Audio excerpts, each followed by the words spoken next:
तो आज के क्लास में हम लोग पढ़ने वाले हैं क्लास 10th का पाठ 8 और सब्जेक्ट है हमारा हिंदी। विषय क्या है जी? हिंदी। और हिंदी का जो पहला हिंदी है गोधूली, उसका ये पाठ 8 है और इसका पार्ट 1। पाठ का नाम है जित जित मैं निरखत हूँ। जित जित मैं यानी जैसे जैसे मैं प्रैक्टिस करता हूँ, जैसे जैसे मैं अभ्यास करता हूँ। इसका अर्थ होता है कि जैसे जैसे मैं अभ्यास करता हूँ। और इसके लेखक का नाम है पंडित बिरजू महाराज। देखिए, ये कोई लेखक का मतलब लेखक का नाम नहीं है, ऐसा नहीं कि उन्होंने ये लिखा है। ये एक प्रकार का इंटरव्यू है जिसको हिंदी में कहते हैं साक्षात्कार। क्या है? जैसे कि इसके पहले हम लोगों ने पढ़ा परंपरा का मूल्यांकन, तो वो क्या था? वो निबंध था। लेकिन पूछा जाएगा कि जित जित मैं निरखत हूं कौन सी विद्या है, तो आप कहेंगे साक्षात्कार। क्या है? उसको अंग्रेजी में कहते हैं इंटरव्यू। इंटरव्यू सब कोई समझता है, लेकिन हिंदी में साक्षात्कार कहा जाए तो बहुत कम लोग समझते हैं। तो इंटरव्यू को हिंदी में कहा जाता है साक्षात्कार। इसमें पंडित बिरजू महाराज का इंटरव्यू लिया गया है और इंटरव्यू ली है उनकी एक शिष्य है जिसका नाम है रश्मि वाजपेयी। रश्मि वाजपेयी, उनको इन्होंने डांस सिखाया है। क्या सिखाया है? डांस सिखाया है, नृत्य सिखाया है। तो वही इनका इंटरव्यू लेती है पूरे उनके लाइफ के बारे में कि कैसे क्या क्या आपके जीवन में हुआ है बचपन से लेकर अभी तक, क्या क्या आपने उपलब्धियां हासिल की, आपके जीवन में कौन कौन सी समस्याएं आई। आप लोग टीवी पर देखते होंगे, बहुत सारे लोगों का इंटरव्यू होता है, उनसे पूछा जाता है सवाल कि क्या क्या हुआ आपका। अगर कोई आदमी कोई परीक्षा निकालता है या कोई बड़ा व्यक्ति बन जाता है तो मीडिया वाले उसका इंटरव्यू लेते हैं कि आप कैसे आगे बढ़े, कैसे पढ़ाई किए, क्या क्या किए। तो हर एक चीज का वहाँ पे एक विश्लेषण होता है।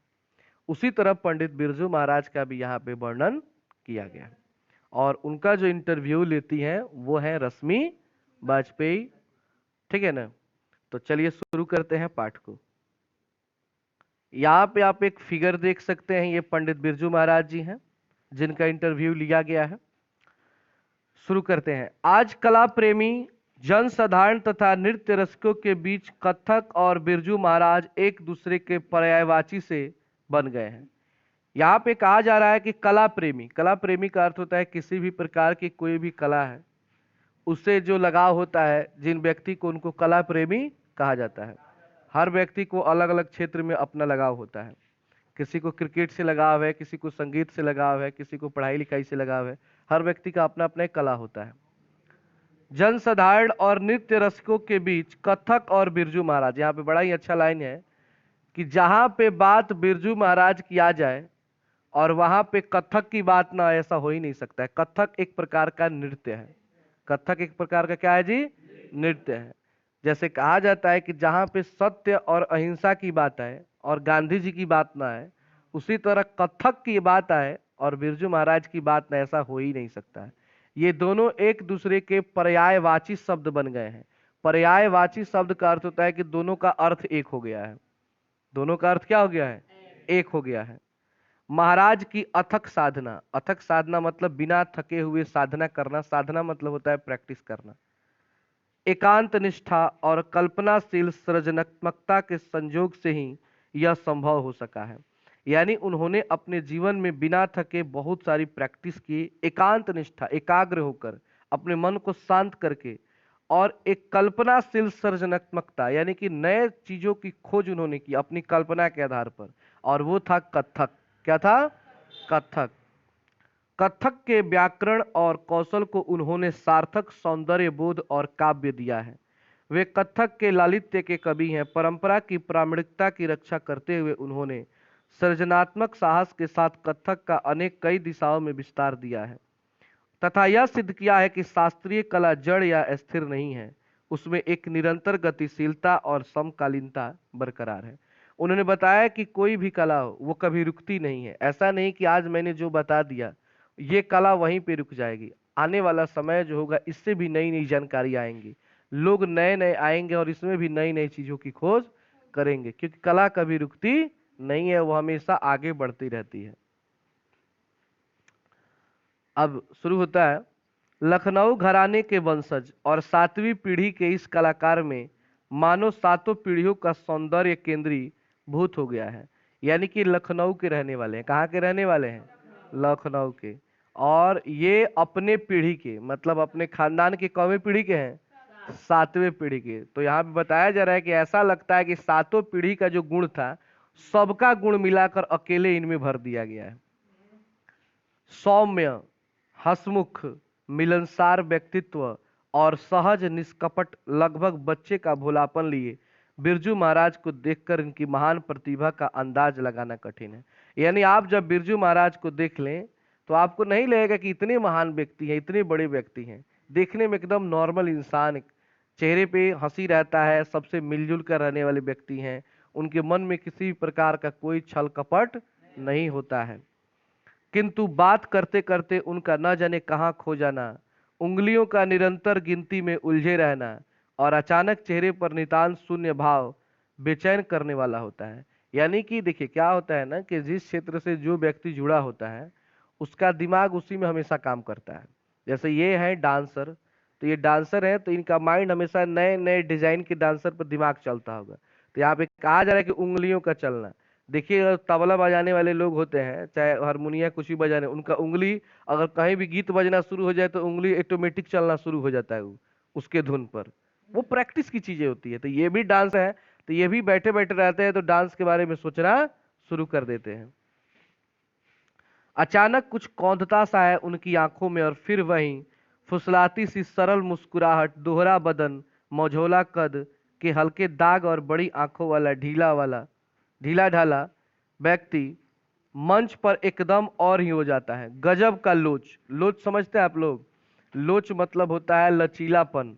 मतलब एक डांसर के अंदर लचीलापन होना चाहिए। लचीलापन मतलब वो शरीर को किसी भी दिशा में मोड़ दे।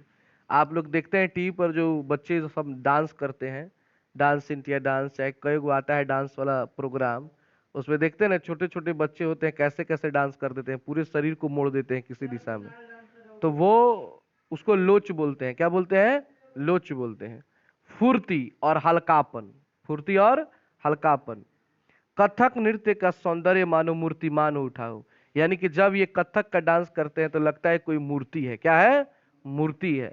यहाँ बिरजू महाराज की सुयोग्य शिष्या, मशहूर नृत्यांगना और रंग कर्म की पत्रिका नटरंग की संपादक रश्मि वाजपेयी की महाराज से यात्रा किंचित संपादित रूप में अविकल प्रस्तुत है। मतलब यहाँ पे जिन्होंने इंटरव्यू लिया उनका नाम है रश्मि वाजपेयी, और वो रंग कर्म की जो पत्रिका है उसका नाम है नटरंग। नटरंग नामक का एक पत्रिका है। पत्रिका मतलब होता है अखबार। एक अखबार में ये काम करती है जिसका नाम क्या है? नटरंग है। और वहीं इनसे इनका साक्षात्कार लेती हैं। किंचित संपादित रूप में अविकल प्रस्तुत है। बातचीत के बहाने बिरजू महाराज का अंतरंग जीवन उनके आत्मकथा में झलक उठता है। पाठ के क्रूरस्थ, क्रूरस्थ मतलब होता है करोड़ों, अंतः पाठ उन्हीं की दो काव्य रचनाओं के हैं। अब आइए जानते हैं उनके बारे में कि क्या क्या सवाल होते हैं और वो उनके क्या क्या जवाब देते हैं। सबसे पहला जब प्रश्न होता है रश्मि वाजपेयी का, अपने बारे में कुछ बताइए। कहती है कि बिरजू महाराज से कि महाराज जी आप अपने बारे में कुछ बताइए अपने स्टार्टिंग लाइफ में। तो बिरजू महाराज कहते हैं कि जन्म मेरा लखनऊ के जफरीन अस्पताल में 1938 ईस्वी के 4 फरवरी शुक्रवार सुबह 8 बजे बसंत पंचमी के एक दिन पहले हुआ। घर में आखिरी संतान 3 बहनों के बाद। बताते हैं कि मेरा जन्म लखनऊ में एक अस्पताल है जिसका नाम है जफरीन अस्पताल। क्या नाम है? उस जफरीन अस्पताल में 4 फरवरी 1938 में हुआ और वह दिन था शुक्रवार। दिन क्या था? शुक्रवार। और सुबह के 8 बजे, सुबह के 8 बजे बसंत पंचमी के एक दिन पहले। बसंत पंचमी का अर्थ होता है सरस्वती पूजा। हर बसंत पंचमी को क्या पड़ता है? सरस्वती पूजा। तो सरस्वती पूजा के एक दिन पहले मेरा जन्म हुआ था 3 बहनों के बाद। यानी मुझसे पहले कितनी बहनें हुई थी? 3 बहनें हुई थी। इन्हीं के वेटिंग में वो सब चल रहा होगा, ठीक है ना। तो 3 बहनों के बाद मेरा जन्म हुआ। आप इससे अंदाज लगाया जा सकता है, आपसे क्वेश्चन हो ऐसे ही नॉर्मली पूछ रहा कि 1938 में सरस्वती पूजा किस तारीख को पड़ा होगा?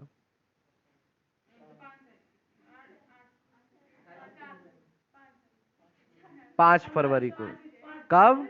5 फरवरी, क्योंकि इनका जन्म हुआ है 4 फरवरी और बसंत पंचमी के एक दिन पहले, यानी अगले दिन बसंत पंचमी होगा। यानी 5 फरवरी 1938 को उस समय सरस्वती पूजा होगा और वो दिन होगा शनिवार। दिन क्या होगा? इससे अंदाज एक लगाया जा रहा है। अब देखिए, सबसे छोटी बहन मुझसे 8-9 साल बड़ी है, यानी जो सबसे छोटी वाली वो कितनी साल बड़ी है? 8-9 साल बड़ी है। अम्मा तब 28 के लगभग रही होंगी। उस समय उनकी जो माँ की उम्र थी, कितनी उम्र थी? 28 साल। की पहले के लोग जमाने में लोगों का शादी बहुत कम उम्र में हो जाता था, तो 28 साल में अब सोचिए 3 लड़कियां हो चुकी थी, और जो लड़कियां सबसे छोटी थी वो इनसे 8 साल क्या थी? बड़ी थी। बहनों का जन्म रामपुर में, क्योंकि बाबूजी यहाँ 22 साल रहे। मतलब 22 साल तक बाबूजी कहाँ रहे थे? रामपुर में। उसके बाद वो कहाँ चले गए? लखनऊ में। और लखनऊ में मेरा जन्म हुआ। तो इस तरह बहनों का जन्म कहाँ हुआ था? रामपुर में। लेकिन इनका जन्म कहाँ हुआ था? लखनऊ में। बड़ी बहन लगभग 15 साल बड़ी थी। इनसे बड़ी बहन थी, कितने साल बड़ी थी?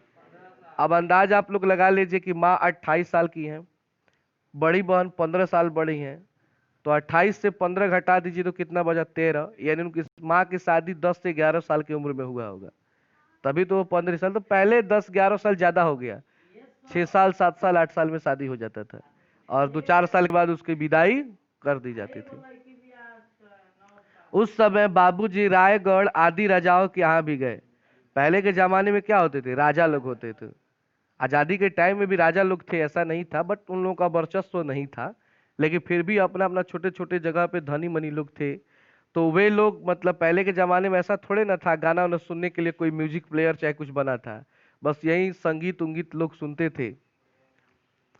मैं 1.5-2 साल का था उस समय विभिन्न राजा कुछ समय के लिए कलाकारों को मांग लिया करते थे। पटियाला भी गए थे पहले। पटियाला कहाँ है जी? पंजाब में। रायगढ़ 2-2.5 साल रहे होंगे। रामपुर लौट कर आए। रामपुर काफी अरसे रहे। जब 5 साल के थे तो अक्सर नवाब याद कर लिया करते थे। हलकारे आ गए तो जाना ही पड़ता था, चाहे जो भी वक्त हो। यहाँ बताते हैं कि जब हम लखनऊ गए तो लखनऊ में पहले लोग क्या होते थे? नवाब लोग होते थे। मतलब ऐसे और जगहों को लोगों को राजा कहा जाता था, लेकिन लखनऊ में जो राजा होते थे उनको क्या कहा जाता था? नवाब कहा जाता था। तो नवाब लोग जब मन किया संगीत सुनने का, रात हो दिन हो कोई भी टाइम हो, उसी समय अपने आदमी को भेजेंगे, जाओ फलानवा को बुला लाओ। कोई भी वक्त हो आपको जाना ही है और जाके वहां पे डांस करना है, गाना गाना है, सब चीज करना है। ये स्पेशली लोग रखते थे नवाब लोग। अगला पैराग्राफ है, 6 साल की उम्र में मैं नवाब साहब को बहुत पसंद आ गया। बताते हैं मैं 6 साल का था तो अपने बाबूजी के साथ ही नवाब साहब के यहाँ गया। मैंने भी वहाँ थोड़ा बहुत क्या कर दिया?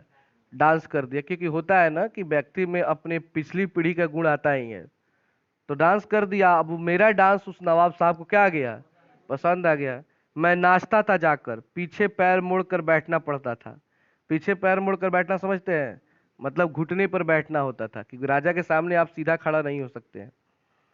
चूड़ीदार पैजामा साफा अक्कन पहनकर अम्मा जी बेचारी बहुत परेशान।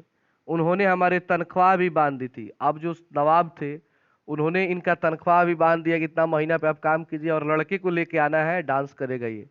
मतलब बिरजू महाराज के डांस उनको बहुत अच्छे लगते थे, लेकिन इस बात को लेकर बिरजू महाराज की जो माँ थी उनको अच्छा नहीं लगता था कि 6 साल का लड़का और उसी से डांस करवाया जाता है। ये किसी भी माँ को अच्छा नहीं लगेगा। बाबूजी रोज हनुमान जी का प्रसाद मांगे कि 22 साल गुजर गए, अब नौकरी छूट जाए। मतलब 22 साल से वहीं अटके हुए थे और हमेशा हनुमान जी को मतलब भागते थे कि अगर मेरा नौकरी छूट गया तो मैं आप पे क्या चढ़ाऊंगा? प्रसाद चढ़ाऊंगा। होता है ना, लोग अपने अपनी मन्नतें मांगते हैं। नवाब साहब बहुत नाराज कि तुम्हारा लड़का नहीं होगा तो तुम भी नहीं रह सकते। अब एक बार वो गुस्सा में नवाब साहब कहते हैं कि अगर तुम अपने लड़के को लेकर नहीं आओगे तो तुम भी मत आना, क्योंकि ये बोलते हैं कि मेरा लड़का अभी छोटा है, डांस नहीं कर सकता है। तो इस पर वो गुस्सा होकर बोल देते हैं कि अगर तुम्हारा लड़का नहीं आएगा तो तुम भी मत आना। खैर बाबूजी बहुत खुश हुए और उन्होंने मिठाई बांटी। इस बात को लेकर बाबूजी क्या हो गए? खुश है, वाह मेरा भी जीमा यहाँ से छूटा। उन्हें खूब मिठाई बांटा। हनुमान जी को प्रसाद चढ़ाया कि जान छूटी। आगे देखेंगे। वहां से फिर निर्मला जी के स्कूल में, यहाँ दिल्ली में हिंदुस्तानी डांस म्यूजिक में चले गए। तो आपसे यहाँ पे एक क्वेश्चन बन सकता है कि बिरजू महाराज डांस सीखने के लिए दिल्ली में किस म्यूजिक ग्रुप में गए थे? तो आप कहेंगे हिंदुस्तानी डांस म्यूजिक में। यहाँ 2-3 साल काम करते रहे, ये शायद 43 की बात रही होगी। 43 का अर्थ है कि 1943 का बात है। उस उम्र में जुबली टाकिस दिल्ली के बड़े भारी कॉन्फ्रेंस में मेरा नाच रखा गया। यह हाल अभी भी है। इसमें मैं एक कलाकार के नाते आमंत्रित था। उस उम्र में न जाने क्या नाचा रहा हूँगा। मतलब 6 साल की उम्र में सोच लीजिए अब एक बच्चा किस तरह का डांस किया होगा। तबला बाबूजी ने बजाया। तबला किसने बजाया? बाबूजी ने। अक्सर वे बजा देते थे, पर उन्होंने मेरी आदत डाल दी थी कि अक्सर जहां वे खुद नाचते तो पहले मुझे नचवाते थे और खूब जोरों से जमकर नाचता था। मतलब क्या होता था कि कहीं भी अब कोई प्रोग्राम होता था तो बिरजू महाराज के पिताजी बिरजू महाराज को लेकर जाते थे और वे डांस करने से पहले किसको नचवाते थे? बिरजू महाराज को डांस करवाते थे। मतलब स्टार्टिंग के टाइम में, जैसे आप लोग मदारी का खेल देखे होंगे, वो लोग भी अपने छोटे बच्चों को साथ में ले घूमता है, ठीक है ना? तो वे लोग भी कलाकारी अपना पूरा दिखाते हैं। तो पहले खूब नाचते थे कौन? बिरजू महाराज। और जब वो नाच लेते थे तो कौन शुरू करते थे नाचना? उनके पिताजी। यो मुझे याद तो था नहीं, पर वे जो बोल देते थे तो टुकड़े का मेजरमेंट मैं फट से याद कर लेता था। टुकड़े का मेजरमेंट का अर्थ है कि मतलब किस तरह कौन सा स्टेप पे कैसे डांस करना है, वो लिख कर मुझे दे देते थे। तो मैं तुरंत उसके हिसाब से उसे समझ करके क्या करता था? डांस कर लेता था। जैसे दिग दिग थे ता थे, ये डांस का है। आप लोग कभी टीवी पे देखे ना, कथक में ऐसे पैर के झन झन खूब लोग मतलब बजाते हैं। आप लोगों को अच्छा नहीं लगेगा। सब मिला जुला के बात यही है कि आज का जमाना है खेसारी का 2020 का नया धमाकेदार गीत, ये सुनने का हम लोगों को आदत पड़ गया है, इसलिए ये सब अच्छा नहीं लगेगा। फिर भी पढ़ना है तो बता रहा हूं। मैं अंदाज कर लेता, यह नाप मेरी ईश्वर की कृपा से शुरू में अच्छा रहा। खूब नाचा। उस समय यहाँ कपिला जी, लीला कृपलानी आदि हिंदुस्तानी डांस एकेडमी में थे। नीचे यहाँ पे एक फोटो लगा हुआ है, यह है लीला कृपलानी, जो ये भी हिंदुस्तानी डांस एकेडमी में डांस करती थी। बाबूजी के साथ मैं रोज आता था। मतलब कहीं भी कोई भी प्रोग्राम है तो बाबूजी के साथ कौन जाते हैं? बिरजू महाराज। हालांकि लौटते लौटते मुझे नींद आ जाती थी टांगे में। टांगा समझते हैं? टमटम। पहले के टाइम में घोड़ा घोड़ा गाड़ी था ना, टमटम जिसको टांगा कहा जाता था। मुझे हैट पहनने का बहुत शौक था। हैट समझते हैं ना? टोपी। एक बार हैट पहनने टांगे में लेटा था। पार्टीशन के कारण चेकिंग भी चल रही थी। हैट गिर गया तो उन्हें गुस्सा आया। आते हैं स्कूल और सो जाते हैं, फिर उठाया। मतलब बताते हैं कि एक बार की बात है कि प्रोग्राम करके हम लोग लौट रहे थे टांगे में, मैंने हैट लगा लिया था और सो गया था। और उस समय पार्टीशन का काम चल रहा था। पार्टीशन मतलब होता है बंटवारा। क्या होता है? अब बंटवारा किसका चल रहा था? तो इंडिया पाकिस्तान का। क्योंकि देश आजाद हुआ था 1946 में ही हो गया था। पूर्ण रूप से आजादी तो 1947 में मिली थी, लेकिन बंटवारा का काम जो शुरू हो गया था 1946 से ही शुरू हो गया था बांटने का काम, ठीक है ना? और जब पूरा बंटवारा हो गया तब जाकर के 14 अगस्त 1947 से पाकिस्तान बनाता है अपना स्वतंत्रता दिवस मनाता है, और उसके अगले दिन यानी 15 अगस्त 1947 से भारत मनाता है। तो पार्टीशन चल रहा था कि किसका एरिया कहाँ तक है। उसी टाइम हम लोग क्या वहां से गुजर रहे थे तो पुलिस वालों ने रोका और डांटने लगे कि स्कूल जाते हैं और बच्चे क्या हो जाते हैं? सो जाते हैं। झंडे वालान के पास उस समय यूं भी डर लगता था। पहाड़ी से रात में बाबूजी के हाथ में छड़ी देखकर पुलिस वाले ने टोका भी, क्योंकि उन दिनों यह सब नहीं रख सकते थे। क्योंकि उस समय बड़ा ही खतरनाक दौर गुजर रहा था भारत पाकिस्तान के लिए। क्योंकि उस समय हत्याएं बहुत अधिक हुई। जब देश का बंटवारा हुआ तो उस समय हिंदू मुस्लिम दंगे में मतलब लाखों लोग मारे गए, लाखों लोग की संख्या में हत्या की गई थी। तो इसलिए डंडा हथियार रखना किसी के लिए भी मतलब अलाउ नहीं था। खैर उन दिनों ऐसे ही दिन बीतते रहे, लेकिन कपिला जी, लीला जी की जो हायर ट्रेनिंग होती थी वह मैं याद कर लेता था। और अगले दिन बाबूजी से कहूं कि मुझे याद हो गया तो मानते ही नहीं थे। मतलब बताते हैं कि कोई भी अगर कोई अच्छा से डांस करता तो मैं अगर उसे देख भी लेता तो मुझे आ जाता था। मैं उस पर अपना प्रैक्टिस बहुत जल्दी कर लेता था। और इस बात को जब मैं अपने बाबूजी से बोलता है कि मुझे मतलब याद हो गया है, मैंने सब चीज कर लिया है, तो बाबूजी को विश्वास नहीं होता है कि भाई इतना जल्दी कैसे कर लिया। क्योंकि होता है ना, कुछ कुछ बच्चे स्पेशल होते हैं जो इतना ना ज्यादा मेहनत करते हैं, इतना ज्यादा मन लगाते हैं कि विश्वास करना भी नहीं हो पाता है कि इतना जल्दी सीख गया। और कुछ बच्चों में होता है कि सिखाते सिखाते आदमी खुद स्वर्गवासी हो जाता है, लेकिन बच्चे वहीं के वहीं टिके रहते हैं। फिर जब अम्मा जी कहे सुन लो और मस्का लगाए तो सुनते थे। मस्का लगाना समझते हैं? मतलब थोड़ी सी बड़ाई उड़ाई कर देना। तो ऐसे परन किड़तक धुन धुन नातिट ता धा धिन ता, मतलब ये सब डांस का स्टेप है, ठीक है ना, कथक में। यह परने उस 7 साल की उम्र में खूब सुनाता था उनको। कितना उम्र था इनका? 7 साल की एज में ये सब सीख चुके थे। दरअसल उस समय नौकरी का यह नहीं था कि जम गए एक ही जगह। जैसे मैं 28 साल से यहाँ हूँ, तब जहाँ भी नौकरी की वहाँ रहे, कुछ दिन फिर लखनऊ आ गए। 2-3 महीने यह स्वतंत्रता थी। मतलब बताते हैं कि जो पिताजी की नौकरी थी या हमारी नौकरी थी, मैं भी जो काम करता था डांस का, तो ऐसा जबरदस्ती नहीं था कि आपको यहीं पे रहना है हमेशा काम करना, नहीं। जब मन किया तो हम अपने गांव चले जाते थे, मन किया तो लखनऊ चले गए, मन किया तो दिल्ली आ गए। ऐसे चलता था नॉर्मली, अपने मन से सारा चीज होता था। रामपुर है तो 3 महीने दिल्ली चले आए। बंदिश नहीं थी कि कहीं हिल नहीं सकते। मेरा भी मन नहीं लगता और लगता मैं भी ऐसा करूं, बस इसी तरह वक्त बीता। यहाँ दिल्ली में जब हिंदू मुस्लिम दंगे होने लगे, काटामारी होने लगी, तो डर के मारे अम्मा और मैं लखनऊ चले गए। बताए ना अभी कि हिंदू मुस्लिम का दंगा इतना तेज हो गया, तो ये लोग डर के मारे दिल्ली से कहाँ चले गए? फिर से लखनऊ चले गए। तालीम, तालीम मतलब होता है शिक्षा, तालीम मतलब उर्दू शब्द है। इसी किस्म की थी कि कुछ क्लास में देखा, कुछ ताऊ जी को सिखा रहे उसे देखा, कुछ लखनऊ में। तो बताते हैं कि मैंने जो डांस सीखा है, कुछ बाबूजी से सीखा, कुछ क्लास में लोगों को सिखाया उसको देखा, और कुछ प्रैक्टिस खुद से किया है। इसके अलावा प्राइवेट प्रोग्राम जिनमें बाबूजी जाते थे, जौनपुर, मैनपुर, कानपुरी, देहरादून, कलकत्ता, बम्बई आदि, इनमें मुझे जरूर रखते थे। मतलब कहीं भी प्रोग्राम होता था तो उनके पिताजी इनको जरूर साथ ले जाते थे। पहले इसलिए कलकत्ते में बहुत मजा आया, उसमें फर्स्ट प्राइज मिलने वाला था। उसमें शंभू महाराज चाचा जी, इनके चाचा जी का नाम क्या है? शंभू महाराज और बाबूजी दोनों नाचे। मतलब कलकत्ता में एक प्रोग्राम हुआ जिसमें इनके अंकल जी हैं और इनके फादर जी हैं, दोनों आदमी ने क्या किया है? डांस किया है। पर उसमें फर्स्ट प्राइज मुझे मिला और फिर इन्होंने बाद में डांस किया। लेकिन प्राइज तीनों आदमी, फर्स्ट प्राइज किनको मिला? बिरजू महाराज को। सोचिए उसी उम्र में अपने बाबूजी या चाचा को दाब दिए थे। तो चाचा कहने लगे, देख भैया, बड़े मियाँ तो बड़े मियाँ, छोटे मियाँ सुभान अल्लाह। मतलब बड़े मियाँ इनको पिताजी को कहा जा रहा है, और छोटे मियाँ इन बिरजू महाराज को। कि बाप तो मतलब तेज था ही, बाप से भी तेज कौन निकल गया?